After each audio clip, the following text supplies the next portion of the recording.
अच्छा जी, अब अगर हम पावर को कैलकुलेट करने की कोशिश करें किसी ग्राफ से, तो ग्राफ से हम किस तरह कैलकुलेट कर सकते हैं।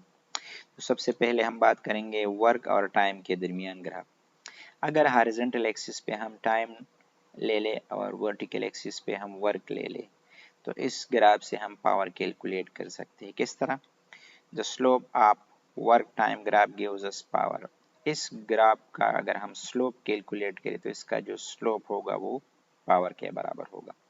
और आप लोगों को पता है कि स्लोप हमेशा बराबर होता है कि वर्टिकल एक्सिस पे कितनी चेंजेस आ रही है और डिवाइड बाय एक्स एक्सिस पे कितनी चेंजेस आ रही है। तो यहाँ पे अगर आप देखिए वर्टिकल एक्सिस पे वर्क डन है जबकि हॉरिजॉन्टल एक्सिस पे टाइम है, तो rate of doing work this is known as power.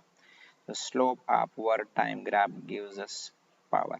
ठीक है, और जितना इसका स्लोप ज्यादा होगा उतनी ही पावर ज्यादा होगी। या आप इस तरीके से भी इसको डिफाइन कर सकते हैं। यहाँ पे एक हॉरिजॉन्टल लाइन ड्रा करें और यहाँ पे एंगल देके, ठीक है, तो जितना ये एंगल इंक्रीज हो रहा है उतना ही ये पावर जो है वो इंक्रीज होगा।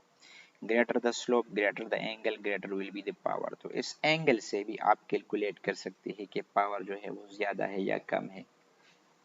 ठीक है, दूसरा जो ग्राफ है वो है पावर और टाइम के दरमियान ग्राफ। यानी अगर हॉरिजॉन्टल एक्सिस पे हम टाइम ले ले और वर्टिकल एक्सिस पे हम पावर ले ले, तो इस ग्राफ से हम क्या कैलकुलेट कर सकते हैं। ठीक है, यहाँ पे जो एरिया होता है, area under power time graph, power और टाइम के दरमियान जो ग्राफ होता है इसका जो एरिया होता है that is equal to work done के बराबर होता है। ठीक है, फॉर एग्जांपल यहाँ पे हमारे पास लेट्स से पावर कांस्टेंट है, इस तरह है। ठीक है, और टाइम है, तो यहाँ पे मैं एक परपेंडिकुलर ड्रा करूँ अगर इसका एरिया मैं कैलकुलेट करूँ।